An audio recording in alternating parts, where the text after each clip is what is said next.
Racist policeman sentenced to prison for beating handcuffed black girl. The small town police station was always busy, but on this particular afternoon the atmosphere was tense.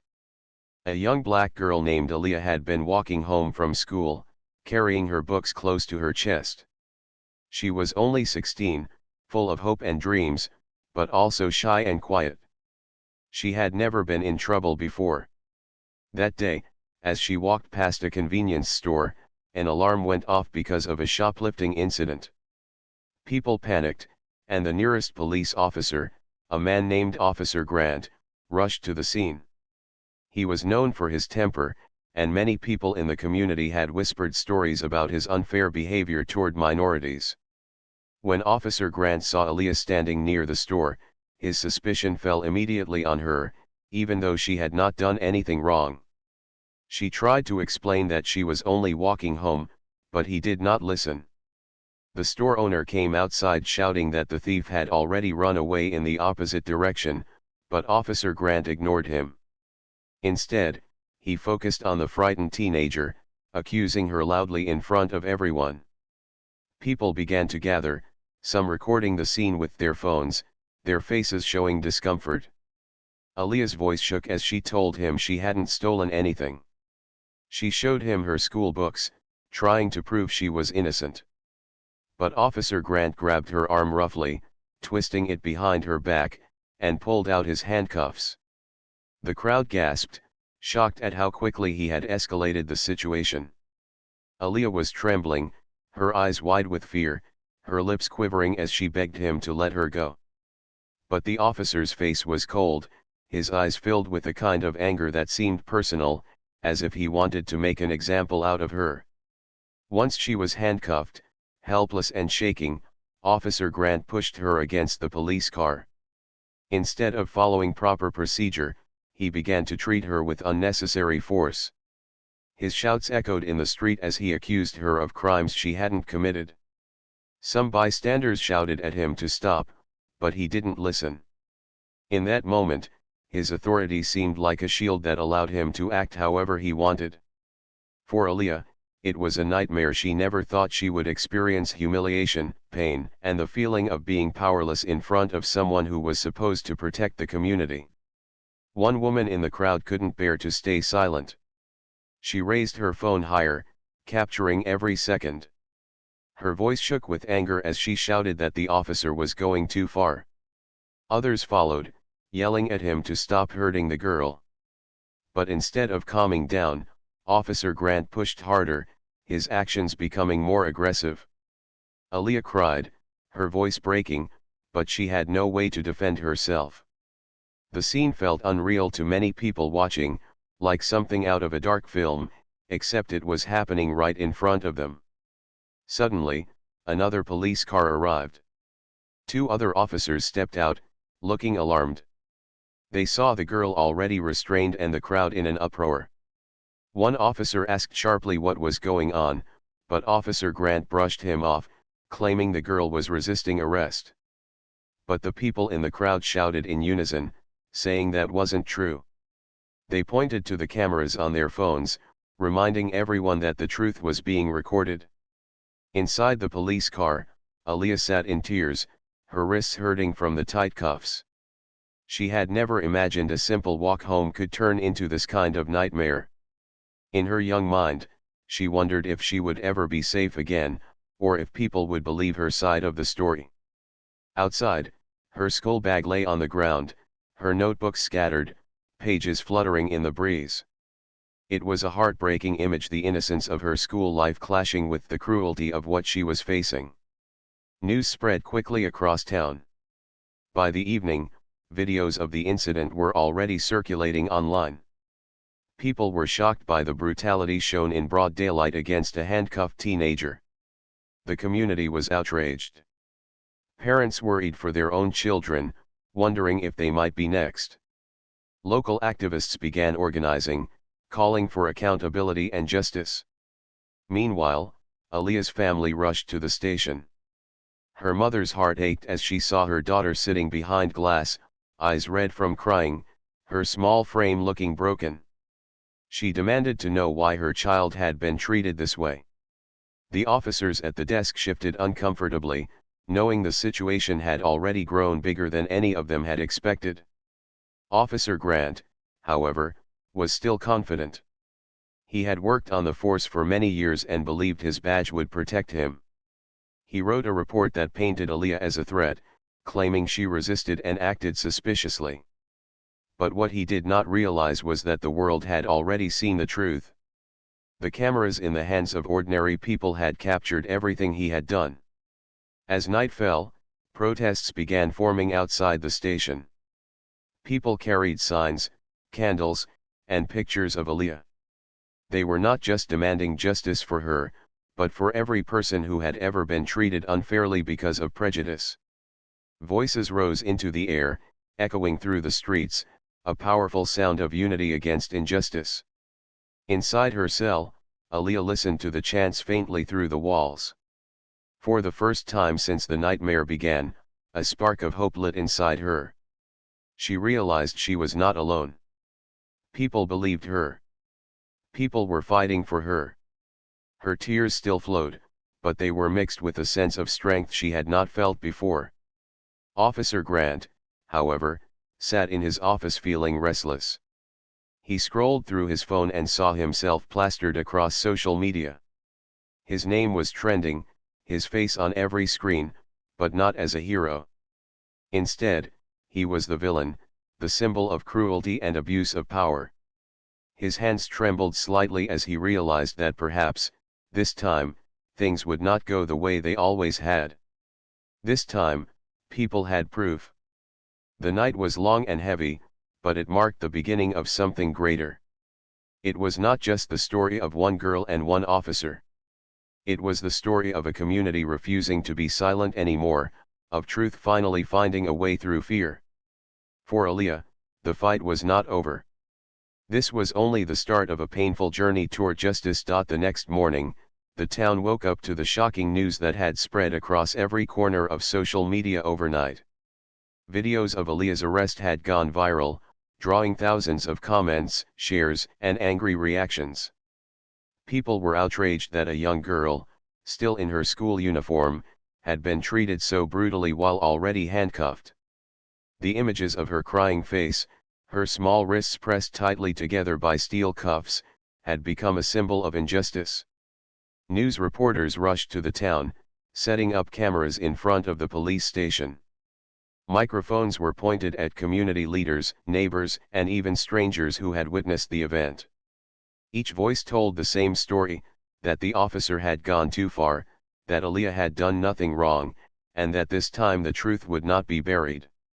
Inside the police station, Aaliyah sat quietly, staring at the floor. Her mother held her hand through the bars, whispering comfort to her daughter while holding back her own tears. She promised her they would not stop fighting until the whole world knew she was innocent. Aaliyah's father, though quiet by nature, looked determined. His jaw was clenched, and his eyes were filled with both sorrow and fire. A lawyer from the city arrived that morning, offering to represent the family without charge. His name was Daniel Harris, and he had handled similar cases before. He believed that what had happened to Aaliyah was not only wrong but also unlawful, and he was determined to make sure the officer was held accountable. He sat with the family, assuring them that the evidence from the phones would speak louder than any false report. Meanwhile, Officer Grant was called into a meeting with his superiors. The chief of police looked uneasy as he spoke. The entire department was now under scrutiny, and the video evidence was undeniable. Yet, Officer Grant still acted defiant, insisting he had done his job and that the girl had been resisting. But deep down, he knew the walls were closing in on him. His colleagues shifted uncomfortably, some ashamed, others fearful of the storm that was brewing outside. By midday, protests had grown larger. Students, parents, and workers left their homes to join the march. The streets were filled with chants demanding justice for Aaliyah. Some carried posters with her picture, others with words like "Enough is enough" and "Justice now." The sound of drums and megaphones echoed through the air. It was no longer just a town's outcry, it was turning into a national conversation. Television stations began broadcasting the footage on primetime news. Commentators debated what it meant, while civil rights leaders pointed out that this was not an isolated incident but part of a much larger problem. Across the country, people were watching, their hearts heavy with anger and empathy for the girl they had never met. Aaliyah was released into her parents' custody later that evening. The charges against her were quietly dropped, but her family knew that was not enough. The officer had written lies in his report, and without the videos, those lies might have stood as truth. As she walked out of the station surrounded by cameras, Aaliyah held her mother's hand tightly. She was still shaken, her face pale and her eyes swollen from crying, but the support around her gave her strength. People cheered as she left the building, chanting her name, telling her to stay strong. At home, the family sat together at the kitchen table. Their house was filled with the smell of her grandmother's cooking, a small comfort after a painful day. Aaliyah barely touched her food. She was exhausted, her body aching, her mind replaying the terrifying moments over and over. Her parents told her again that she had done nothing wrong, that she was brave for standing up even when she was scared. But inside, she still felt the sting of humiliation, the fear that it might happen again. That night, Daniel Harris filed the first legal complaint against Officer Grant. The documents were strong, supported by multiple witness statements and countless video recordings. The community also started a petition calling for the officer's suspension and arrest. Within hours, it had gathered thousands of signatures. The following days were filled with rallies, speeches, and candlelight vigils. People from nearby towns came to join. Teachers spoke to their students about justice, while churches held prayers for Aaliyah and her family. Her story had touched something deep in people's hearts. She was no longer just a teenager from a small town, she was a symbol of courage and truth in the face of cruelty. Officer Grant's life began to unravel quickly. His neighbors stopped greeting him, his family avoided questions, and reporters camped outside his home. He felt trapped in the very community where he once walked with authority. His badge, once a sign of power, had now become a mark of shame. Yet, instead of admitting his wrong, he grew bitter, telling himself he had only done his duty. But no one believed him anymore. In the courtroom, weeks later, the atmosphere was electric. Journalists filled every seat, their pens ready to record history. Activists stood outside, holding signs and chanting. Aaliyah entered with her parents, holding her head high though her hands trembled slightly. She looked around and saw hundreds of faces filled with support. It gave her courage to walk forward, to take her seat and prepare to face the man who had changed her life forever. When the judge entered, silence filled the room.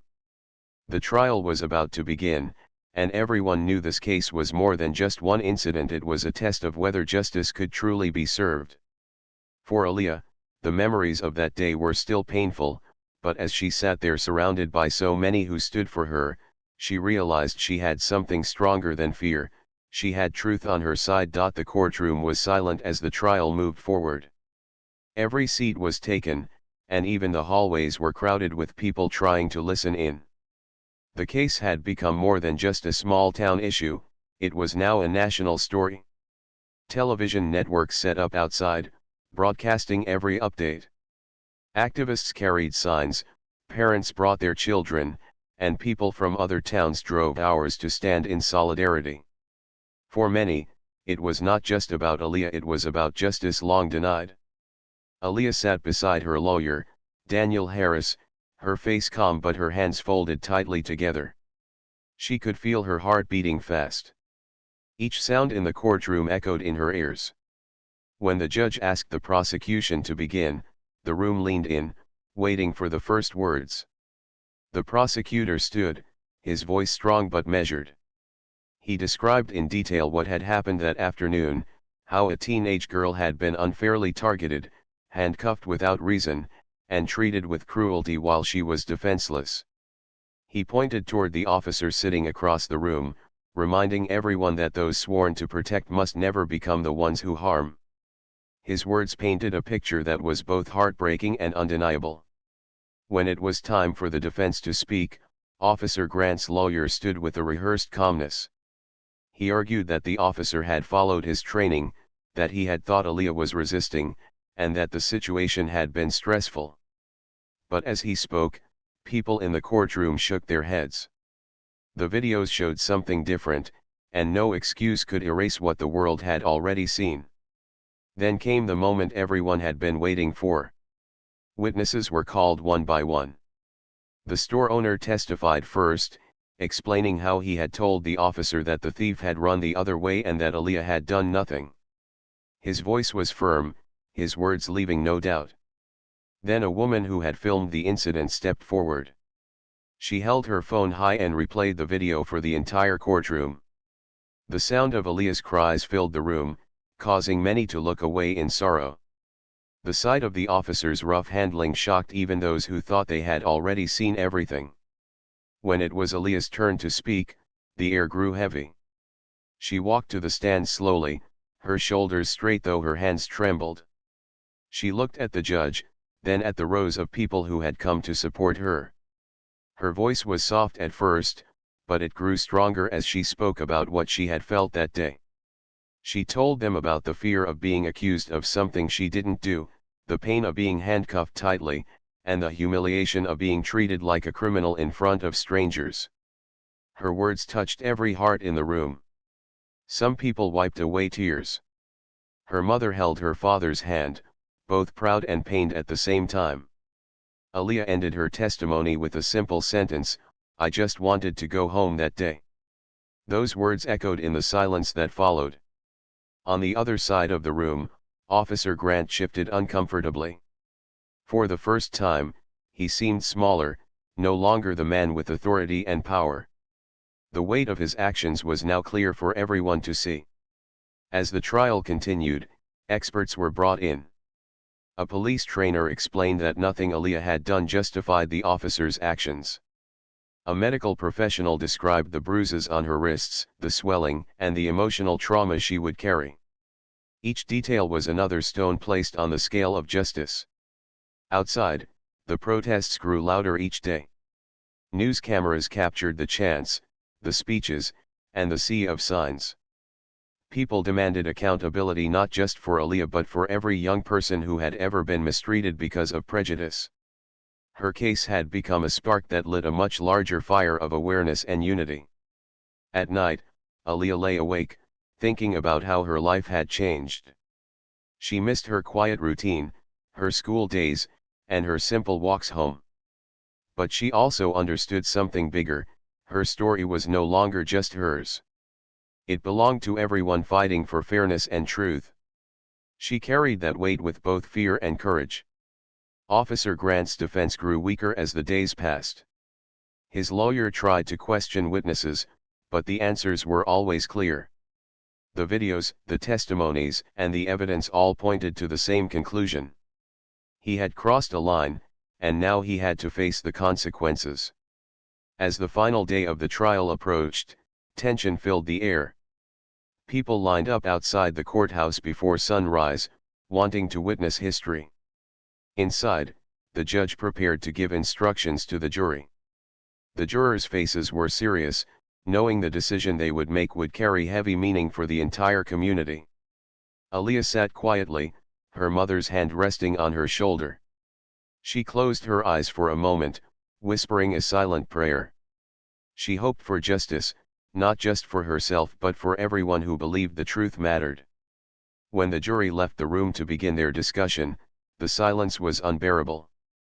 Hours passed, each minute stretching like an eternity. Families waited, activists held hands, and reporters whispered updates. Finally, the door opened. The jury returned, their expressions solemn. Everyone rose as the judge asked if they had reached a verdict. The foreperson stood, holding a piece of paper that carried the weight of all the evidence, all the voices, and all the pain that had been shared in that courtroom. The words were about to be spoken, and the entire nation seemed to hold its breath. For Aaliyah, This was the moment that would decide whether the truth she had lived through would finally be recognized in the eyes of the law. The courtroom was heavy with silence as the jury foreperson handed the piece of paper to the judge. Everyone's eyes were fixed on that small slip, knowing it carried the weight of truth and justice. The judge unfolded it carefully, his expression calm but serious. He looked up at the courtroom and asked everyone to remain quiet as the verdict was read. The air felt still, almost too still, as if the whole room had stopped breathing. Aaliyah sat next to her lawyer, her hands gripping the wooden table in front of her. Her mother whispered a soft prayer under her breath while her father held her shoulder firmly, grounding her in the moment. Across the room, Officer Grant sat stiff, his face pale but his jaw tight, as though he still believed he could walk away untouched. The foreperson cleared their throat, their voice steady as they spoke. "We, the jury, find the defendant, Officer Richard Grant, guilty on all charges." The words echoed through the room, and for a moment there was complete silence. Then, like a wave crashing, the room filled with gasps, murmurs, and muffled cries. Some clapped softly, while others wiped away tears of relief. Aaliyah's mother pulled her daughter into her arms, tears running down her face, whispering, "Justice, baby, justice." Aaliyah felt her body shake, not from fear this time, but from a mixture of shock and relief. She had carried so much weight in her heart, but now, at last, someone had listened, someone had believed her. The judge raised his hand, calling for order. "This courtroom will remain quiet," he said firmly, though even his own voice carried the weight of the moment. He announced that sentencing would follow after a short recess. The crowd began to leave slowly, their voices buzzing with emotion. Outside, people who had been waiting with signs and banners erupted in cheers as the news spread. Television crews reported live, announcing that the officer had been found guilty. It was a victory that many had doubted would ever come. During the recess, Aaliyah sat quietly with her family. She still couldn't fully believe what had just happened. Her lawyer, Daniel Harris, leaned toward her and said gently, "This is a big step. But sentencing will decide the real consequence. Whatever happens next, know that you've changed something important in this world." Aaliyah nodded, her heart still racing. She felt both exhausted and strong at the same time, as if she had walked through fire and was now finally seeing light. When the courtroom filled again, the tension returned. This time, everyone waited for the judge to decide what punishment Officer Grant would face. The prosecutor argued firmly, listing the seriousness of the crime: abuse of authority, physical harm against a minor, falsifying reports, and causing emotional trauma. He requested a strong sentence, reminding the court that those who wear the badge must be held to the highest standard. The defense lawyer tried to plead for leniency. He spoke of Grant's years of service, his family, and the stress of the job. But the words felt hollow compared to the images everyone had seen and the testimonies they had heard. The courtroom was not moved. Finally, the judge spoke. His voice was deep and commanding. He said that the crime committed was not only an act against one girl but an act against the trust of the entire community. He explained that when an officer chooses cruelty over duty, the damage spreads far beyond the immediate victim. It weakens the very idea of justice. He looked directly at Grant and told him his actions had disgraced the uniform he wore. The sentence was then announced: Officer Richard Grant would serve time in prison. The exact number of years rolled off the judge's lips, each word sinking into the air like heavy stones. The courtroom erupted again, some gasping in shock at the length of the sentence, others cheering in relief that justice had finally been served. Grant's face turned red, his jaw tightening as he realized this was no longer something he could escape. For the first time, he looked powerless. The badge that once shielded him could not save him now. He was escorted out by officers, his hands in cuffs, the very same symbol he had used unfairly on others. For Aaliyah, the moment was surreal. She watched the man who had terrified her now being led away, no longer untouchable, no longer above the law. Her heart ached from the memories, but she felt lighter knowing he would face consequences. Her family held her close, their tears mixing with relief. Outside, the news of the sentencing spread quickly. Crowds cheered, chanting her name, chanting words of justice. Civil rights leaders gave speeches, saying this was proof that truth could not be buried. Across the nation, people followed the story, inspired by the bravery of one girl and the determination of a community that refused to stay silent. That evening, Aaliyah returned home with her family. Reporters gathered outside, but her father gently guided her inside, protecting her from the chaos. Inside their small living room, the family gathered together, holding hands in silence. They prayed, they cried, and they reminded each other that this was only the beginning of healing. Aaliyah sat by the window later that night, looking at the stars. She thought about how her life had changed forever.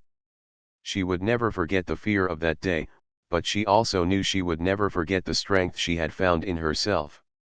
She thought about the people who had stood up for her, the woman who filmed the video, the lawyer who fought for her, the strangers who marched in the streets. She realized she had not walked through the storm alone.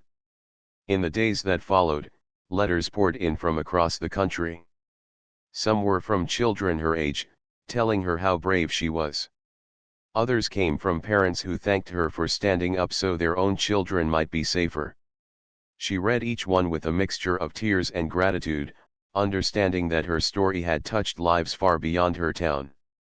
Meanwhile, the police department faced a storm of reforms. Leaders announced new training, stricter rules, and closer supervision. They wanted to rebuild the trust that had been broken. It would take time, but at least a step was being taken in the right direction. For Officer Grant, prison became his new reality. The man who once carried himself with arrogance now faced the walls of confinement. Reports said he struggled, unprepared for the consequences of his actions. The same community that once saw him in uniform now remembered him only as a symbol of shame. And for Aaliyah, though scars remained, she began to smile again. She returned to school, where classmates greeted her with respect and admiration. Teachers called her an example of courage. Though she felt uncomfortable with so much attention, she understood why it mattered. She had become a voice for others who couldn't speak, and that was something she would carry proudly. The sentencing of Officer Grant was not just an ending. It was a reminder to everyone that no one is above the law, and that even in the darkest moments, truth can still shine through.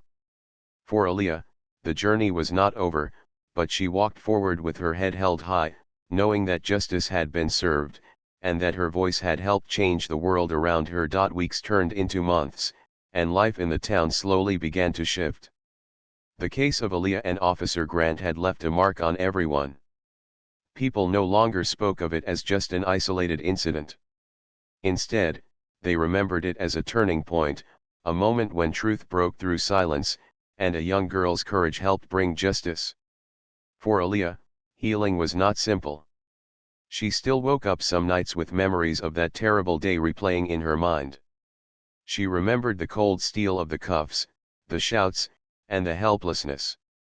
But she also remembered the strength she found in her own voice, the support of her family, and the thousands of strangers who had stood with her. Slowly, those memories of fear began to be replaced with memories of resilience. At school, Aaliyah noticed how people treated her differently. Her classmates no longer looked at her as just the quiet girl who sat at the back of the class. They now saw her as someone strong, someone who had faced something terrible and still stood tall. Teachers invited her to speak during assemblies about courage and fairness.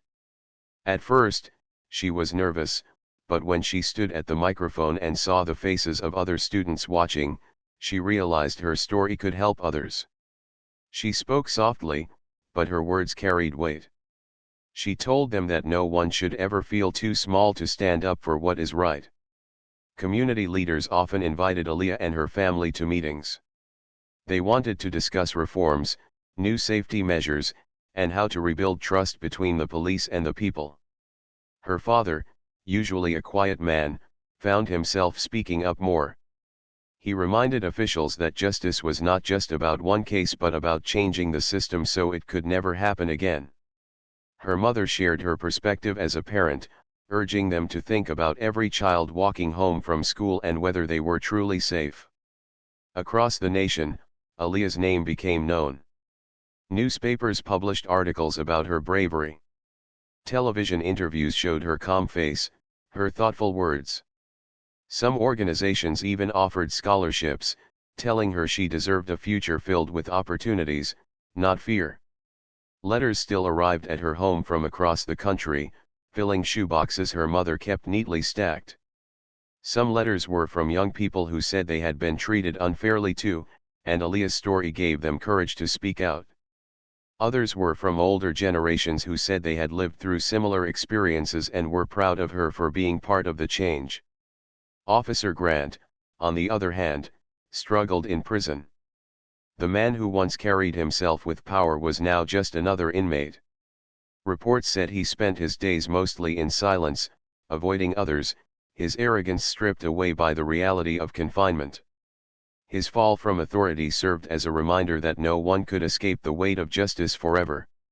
The town itself began to heal. The protests that once filled the streets with anger were now replaced with gatherings filled with purpose. Community centers held workshops on fairness, equality, and unity. Churches prayed not only for Aaliyah but for every child in the community. Murals were painted on walls, showing Aaliyah's face alongside messages of hope and strength. Aaliyah herself visited one of those murals with her family. She stood quietly, staring at her own image painted so much larger than life, with bright colors surrounding her. At first, she felt overwhelmed, but then her mother squeezed her hand and whispered, "This is not just about you. This is about everyone who believes in justice." Months later, Aaliyah was invited to speak at a national youth conference. Standing on a large stage, in front of hundreds of young people from across the country, she felt the same nervousness she had felt in her school assembly. But when she began to speak, her voice was clear. She told them that courage was not about being unafraid but about standing up even when fear was heavy. She reminded them that change often begins with ordinary people doing extraordinary things. Her words earned a standing ovation, and many came to thank her afterward, saying she had given them hope. Her family's life was still not easy. They faced criticism from a small group of people who defended the officer, but those voices grew quieter over time. The overwhelming support they received helped drown out negativity. They leaned on their faith, their community, and their love for one another. In the years that followed, Aaliyah's story continued to be told. Documentaries featured her case, highlighting the importance of accountability. Schools used her experience as part of lessons on fairness and civil rights. She had never asked to become a symbol, but she accepted it with humility, knowing her pain had been turned into purpose. Through it all, Aaliyah tried to live as normally as she could. She laughed with friends, studied hard, and dreamed of becoming a lawyer, inspired by Daniel Harris who had fought so passionately for her. She wanted to stand for others the way he had stood for her, ensuring no one's voice would ever be silenced by lies or power. Her town, though scarred, became stronger. Trust slowly began to return, not because the past was forgotten, but because people chose to learn from it. Officers were retrained, policies were changed, and more voices were included in decisions. It was not perfect, but it was better. And every step forward was in part because of one teenage girl who had refused to be broken. On the anniversary of the trial, the community held a gathering at the town square. Candles lit up the evening sky, people shared stories, and a choir sang softly. Aaliyah stood with her family, watching the crowd, feeling a mix of sadness and pride. Sadness for what she had endured, but pride for how far they had all come. She realized her life had changed forever, but so had the lives of those around her. Justice had been served in the courtroom, but the greater victory was the awakening of a community, the unity of people standing together, and the reminder that no one is ever truly alone in the fight for truth. That night, as she prepared for bed, Aaliyah wrote in her journal. Her words were simple but powerful. I was once just a girl walking home from school. Now I know that even the smallest voice can carry enough strength to change the world. And with that, she closed her eyes, not as the girl who had been hurt, but as the young woman who had become a light for so many. Her story, once filled with fear, now carried hope, a hope that would continue to guide others for generations to come.